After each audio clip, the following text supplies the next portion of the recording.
औज़ु बिल्लाहि मिनश शैतानिर रजीम बिस्मिल्लाहिर रहमानिर रहीम अल्लाहुम्मा सल्लि अला मुहम्मद व आले मुहम्मद वज्जल फरज आले मुहम्मद। तमाम मोमिनीन को या अली मदद। वस्सलामु अलैकुम व रहमतुल्लाहि व बरकातहू। अजीजान, आज हमारी अय्याम फातिमिया के लिहाज से चौथी नशिस्त है और जिसमें आप कह रहे हैं कि द मोस्ट इंपॉर्टेंट क्वेश्चन जो नवासिब हजरात की तरफ से किया जाता है कि अगर जनाब सैयदा सलावतुल्लाह अलैहा बाग़ फदक की हकदार थी, जो कि हम साबित कर चुके थी, तो अमीरुल मोमिनीन ने, मौला अली ने अपने दौरे खिलाफत में बाग़ फदक वापस क्यों नहीं ले लिया। ये एक बचकाना एतराज इन हजरात की तरफ से होता है। आज इंशाअल्लाह तबारक व तआला जब हम इस एतराज का जवाब देंगे तो बहुत सारी बातें खुल के आपके सामने वाज़ेह हो जाएंगी। और बिलखुसूस हमारे जो मुखातिब हैं मुफ्ती हनीफ कुरैशी साहब, जिनकी मैं काफी इज्जत भी करता हूं कुछ लिहाज से, लेकिन कुरैशी साहब जब मौला अली के लिहाज से आप फालतू बातें करेंगे तो फिर जवाब आएगा। Simple is that. खैर, चलते हैं इनकी वीडियो की तरफ और ये देखते हैं कि इन्होंने क्या एतराज आज हमारे सामने रखने की कोशिश की है, ताकि एक एक पॉइंट को हम क्लैरिफाई कर सकें। एतराज इसका जो है ना वो किए, उजर किए कि अगर मौला अली ये माल लेके ना देते वारसों को तो मुखालफत बढ़ जाती, लिहाजा मुखालफत से बचने के लिए मौला अली ने ऐसा काम, अब बोलो, उनकी ज़हन में ये था कि अगर मेरी हुकूमत मुस्तकिल हो जाएगी ना, इधर मेरी हुकूमत मजबूत होगी तो फिर मैं इनसे माल लेके दूंगा। पर क्या करें, अचानक आप शहीद हो गए, लिहाजा वारसों तक माल नहीं पहुंच सका। हाय अफसोस। ऐसे तवज्जो है उसूल।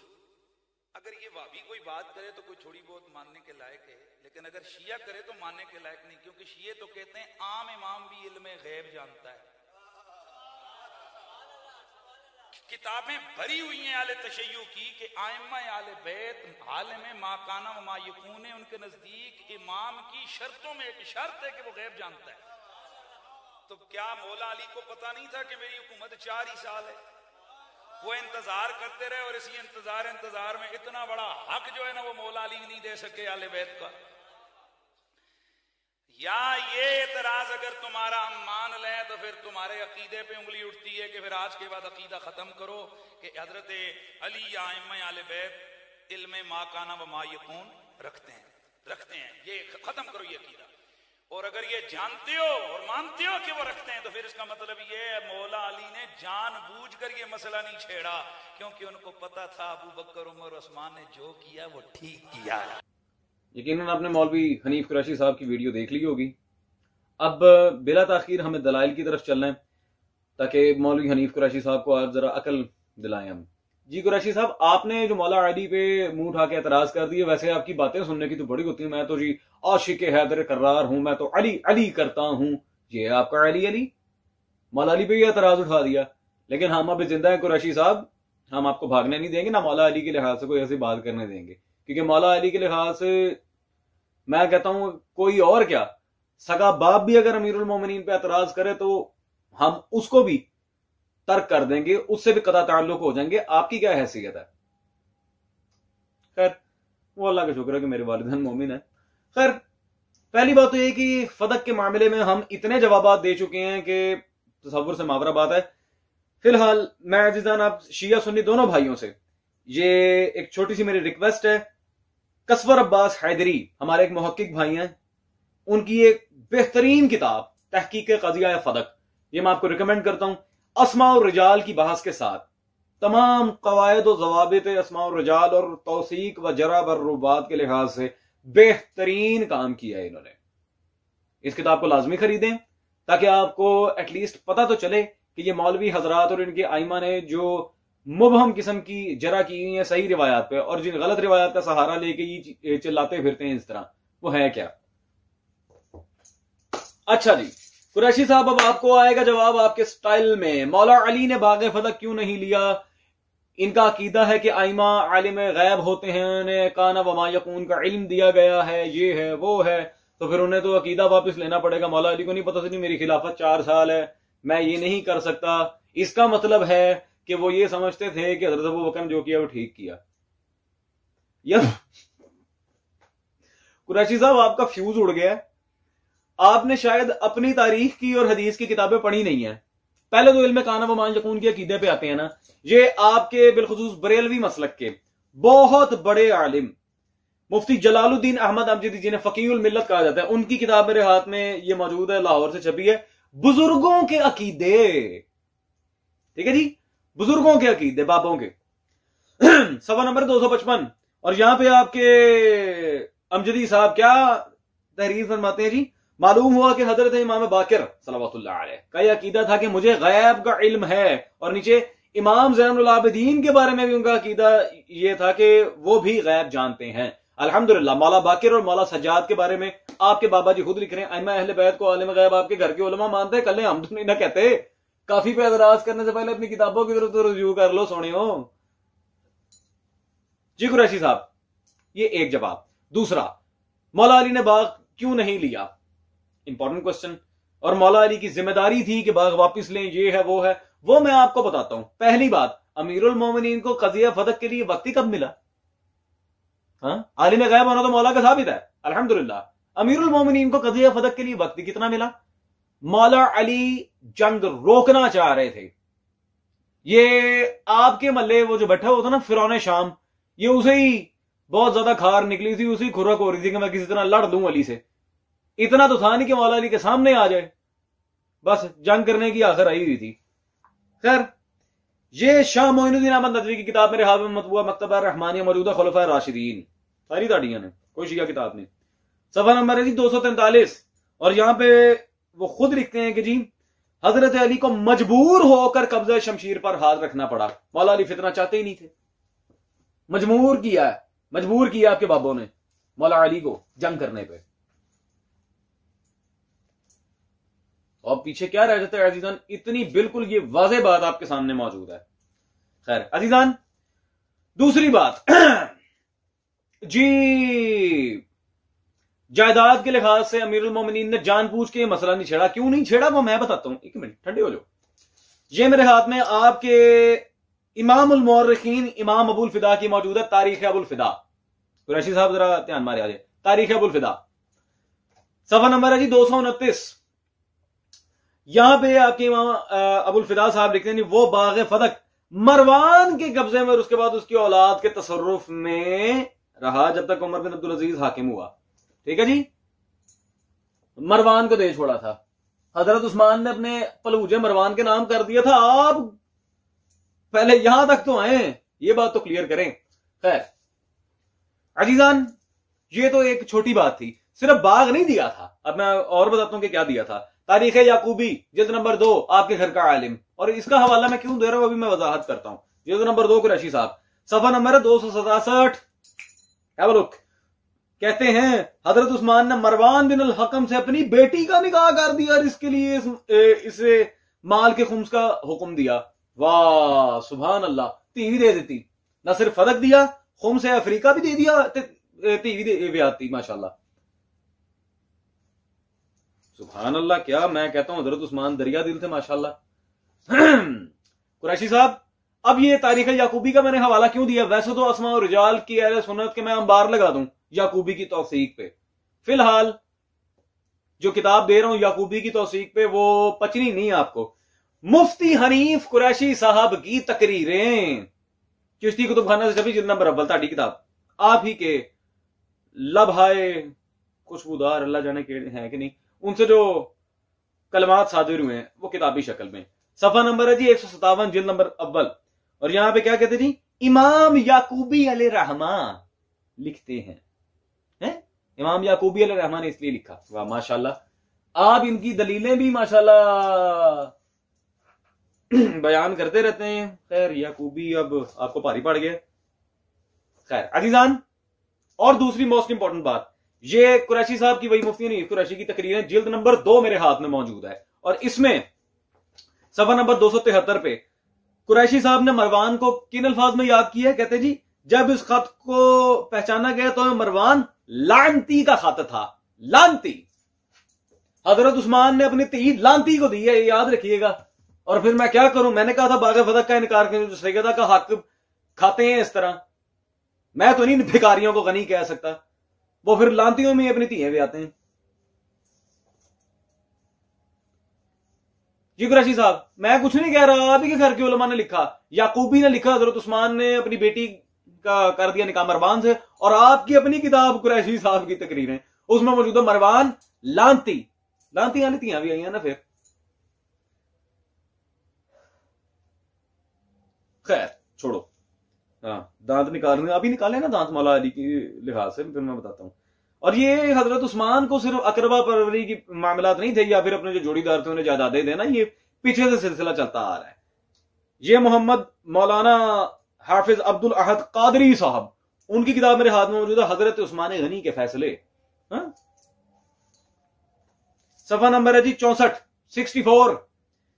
कहते हैं बाकी जहां तक इमाम शोबे से मंसूब इस कौल का ताल्लुक है कि हजरत अबू बकर हजरत उमर के दौर में किसी को जागीर नहीं दी गई और इस्लाम में जागीर देने का आगाज हजरत उस्मान के दौर से हुआ, तो हमारे नजदीक कौल सही नहीं।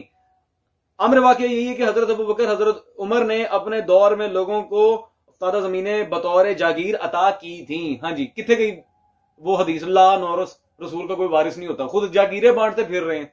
वो मौला अली से खार थी, जनाब ज़हरा के थ्रू निकालना चाह रहे थे। सुभान अल्लाह।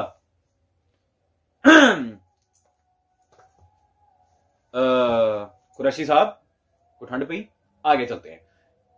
मौला अली ने हजरत अबू बकर तक पे एतराज किया इस मामले में, और आज की वीडियो में मैं इंशाल्लाह आपके घर की किताब से दिखाऊंगा मौला अली की अपनी रिवायत के फतक रसूल ने बीबी को दे दिया था, खुद मौला अली ने भी कहा है और आपके आलिम ने लिखा है। पहले जरा मैं हजरत अबू बकर का वो हाल बता दूं कि मौला अली ने उनका किया था।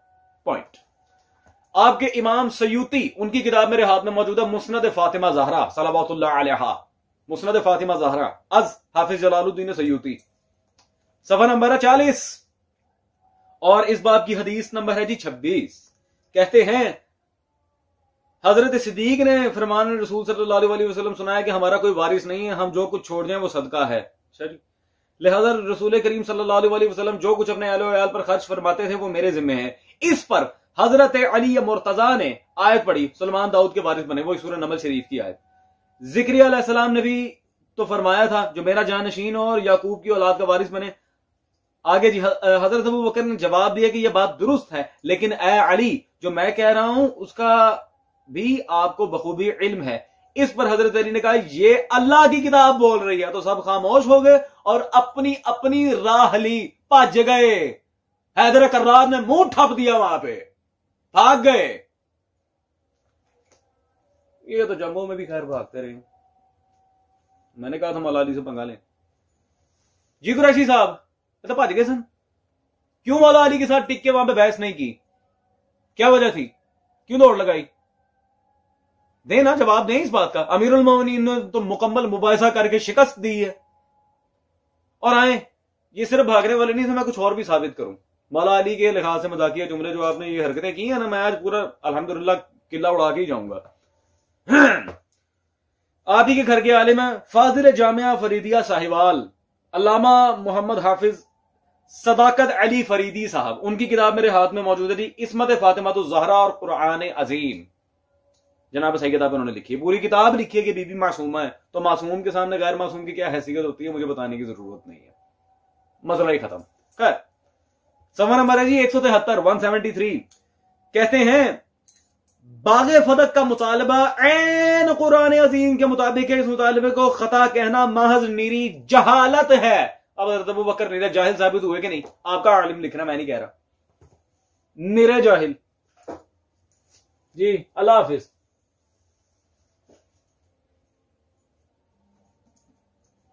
ये हाल है, माशाल्लाह बातें सुन रहे। खैर अजीजान, और मरवान की कोई अकेली मिली भगत नहीं थी इसमें, फिर इनका वही सवाल अड़ा रहेगा, चले मरवान के नाम कर दी थी, एक ही बंदे का रोला था, कोई ऐसा सच बात है नहीं, दोबारा कोई ना कोई अमीरुल मोमिनीन कार्रवाई करके ले लेते। सिर्फ मरवान नहीं, पूरी बनी उमैया काबिज हुई थी बागे फदक पे। कुरैशी साहब दलील देता हूं, आपकी तरह हवा में तीर नहीं चलाऊंगा। फतूहुल बलदान आपके इमाम बलाजरी साहब की, ठीक है जी, सफा नंबर है जी 58, और यहां पे वो लिखते हैं बनी उमैया ने रसूल सल्लल्लाहु अलैहि वसल्लम की सुन्नत को बदल कर, ठीक है जी, फदक को अपनी खालसा जायदाद बना लिया, मगर उमर बिन अब्दुल अजीज वाली अमर हुए तो उन्होंने उसको फिर उसी गुज़िश्ता हालत पर लौटा दिया। अल्लाह अकबर। हाँ जी कुरैशी साहब, अब आपका क्या कहना है? और हमारा एक सवाल आप पे कर्ज है कि यार चलो ठीक है, फॉर एग्जाम्पल माजल्ला नहीं बनता था हक, सारी बातें मान लें आपकी, वो तो हम कई दफा जवाब दे चुके हैं। फॉर एग्जाम्पल तो ये उमर बिन अब्दुल अजीज ने वापस क्यों किया औलाद फातिमा को? क्या जवाब है इसका? सिवाय टूटे दांत निकाल के हंसने को कुछ नहीं है मेरे ख्याल में। खैर अब मौला अली की बात।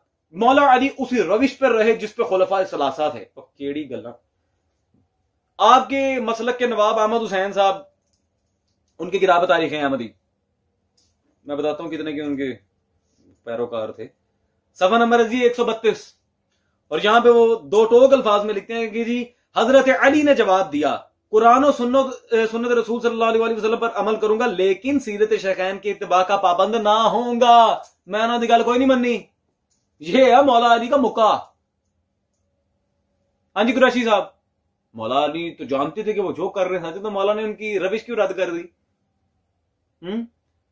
बागे फतह हजरत उस्मान ने अपने पर भूजा मरवान को दिया हुआ था, मौला अली से आके पूछते नहीं उन्होंने वापस क्यों नहीं लिया? और जंगें कट थी उस टाइम। और आपको बताने की जरूरत मुझे पड़ सकती है क्योंकि लग रहा है कि आपने तारीख का सही मुतालिया नहीं किया। कुरैशी साहब कच्चियां मार रहे हैं अपनी वीडियो में। उस वक्त जंग इस तरह नहीं होती थी कि हेलीकॉप्टर्स पे, चॉपर्स पे या फिर ट्रक्स में बिठा के सबको वहां पे ले जाओ। ऐसा कुछ नहीं होता था। एक एक जंग के लिए पता नहीं कितने कितने दिन लग जाते थे, सफर में ही कितना दिन लग जाता था। प्यादे होते थे, घुड़सवार होते थे, बहुत से ऐसे मामला देखने पड़ते थे। लश्कर के खाने पीने का सामान, सारी चीजें। आपको क्या लगे जंग क्या तो ये क्या, आपके बुजुर्गों ने जंग से पहाड़ियां ही टपी हैं माशाल्लाह। खैर, अब मौला अली का दो टोक फैसला। क्या बागे फतह मौला अली मानते थे कि जनाब सैयदा का हक है? ये तो हमने बता दिया कि क्यों नहीं लिया। ऐसा नहीं है कि लेना नहीं चाहते थे, ये बात और है। ना लेना चाहना और है, ना ले सकना और है। और अगर आप इसी बात पे अड़े हुए हैं कि जी मौला अली की खिलाफत 4 साल उन्हें नहीं पता था, तो उन्होंने क्यों नहीं पहले इस मसले को छेड़ा? उन्होंने जान के नहीं छेड़ा, और जान के नहीं छेड़ा, जंगों में मसरूफ थे। तो फिर इसी पॉइंट में मैं आपसे एक सवाल पूछता हूं। अल्लाह को नहीं पता था शैतान आगे जाके मेरी नाफरमानी करेगा? क्यों उसे इतना टाइम अपने पास रखा? अब अल्लाह के इल्म गैब का इनकार करेंगे कुरैशी साहब? करेंगे? अल्लाह को नहीं पता था माज़अल्लाह शैतान आगे जाके मेरी मासीयत करेगा, शैतान मेरे हुक्म को टाल देगा, अलियाज़ु बिल्लाह कुफर करेगा? क्यों रखा शैतान को अल्लाह ने अपने पास? खैर, अब मैं क्या कह सकता हूं।